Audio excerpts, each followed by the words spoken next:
So, as we welcome you back to our return to Tokyo, we have a look here at Oblique Seville in the men's 100-meter heats, finishing third in 9.93 seconds, and gift Leoteo from South Africa winning in 9.87. Now, the reason why we're showing you that is because I heard a discussion right here last evening. I believe, Daniel, you brought it up, Oblique Seville, and the question, Oblique getting to these championship finals and not getting on the medal podium. Now, the important key, many Jamaicans we've been hearing are saying that maybe he doesn't have the mental toughness to get onto the medal podium.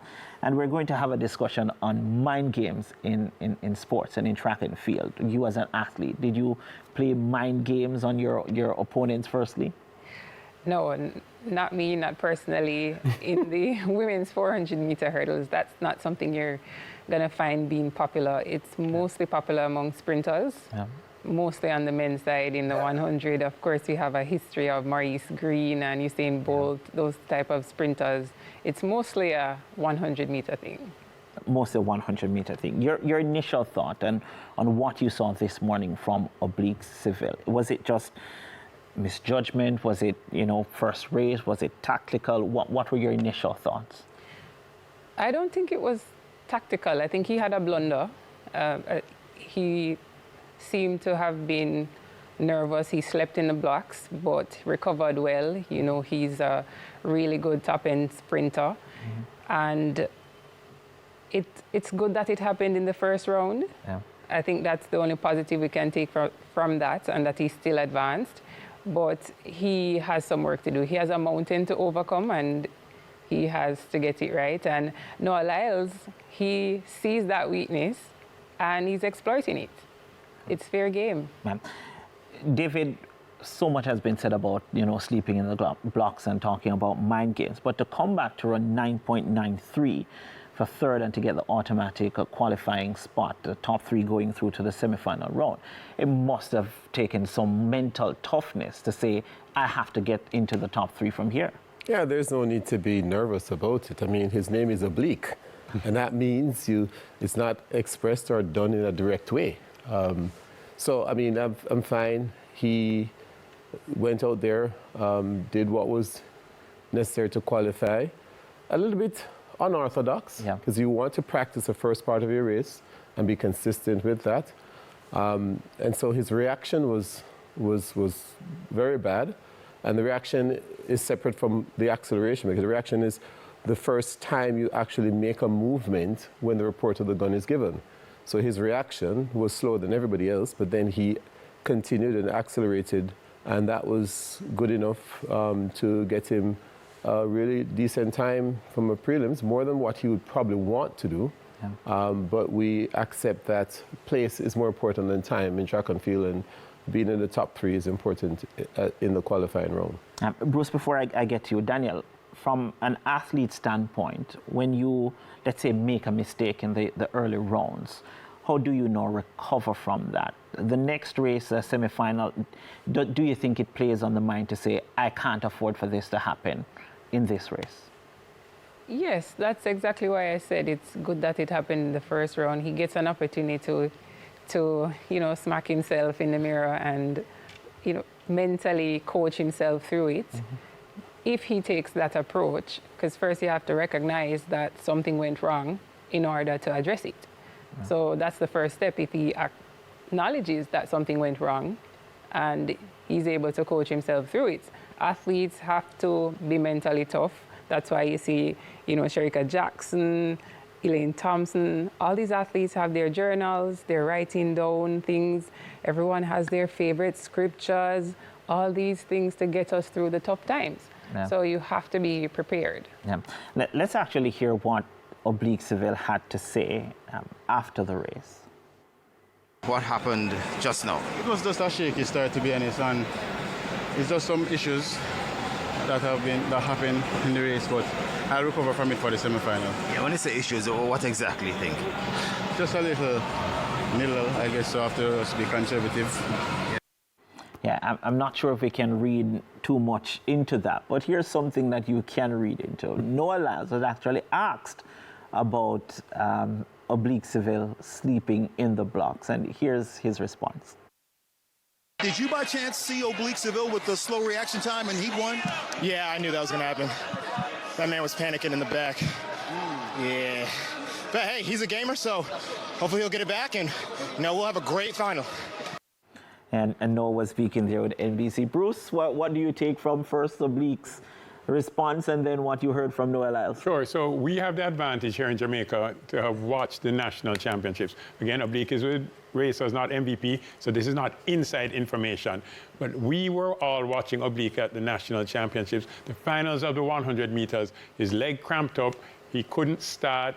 He had to have medical attention given to him right then and there. The whole stadium was worried what was going to happen. And I do think he had a bit of a panic attack at the national trials. He came back, however, at the national trials and came second in a super time, running 9.8, coming second to Kishane, who ran 9.75, and he was fine. I suspect, without knowing for sure, that that's what happened, and that's what Noah Lyles saw, that in the warm-up, just before going out to run his heat, Oblique's legs cramped the same way they did at the trials. He had a panic. He realized, hey, I'd made it through in Jamaica, and he decided, I'm going to take it easy out of the blocks, way too easy. And then he still ran and ran very fast. We're looking on screen now, we'll see the national championships. This, that looks like a panic attack to me right there. What caused you to say that, Bruce? What did you see from this to say that? Because two things. One, leaving the block so slowly. He just didn't, the most pressure you put in the whole 100-meter race, and David Riley as a coach will tell you, is coming out of the blocks. That's when you're creating, getting over the inertia. Once you're moving, it's easy. So the issue, when I see an athlete wait in the blocks, I suspect they might be afraid of hurting themselves, especially when we saw what happened to Oblique at the national championships here in Jamaica. Is it a fair statement for Jamaicans to be worried that Oblique might never win a global medal? Oh, I think that's absolute rubbish. I mean, the man missed a bronze medal at the highest level by .003 to his training partner, Zarnell Hughes. He missed a couple, I think about 3. Oh, no, well, he has come fourth a number of times, Yes. but including a fourth place by .003 of a second. It's kind of hard to get much closer to a global medal than that.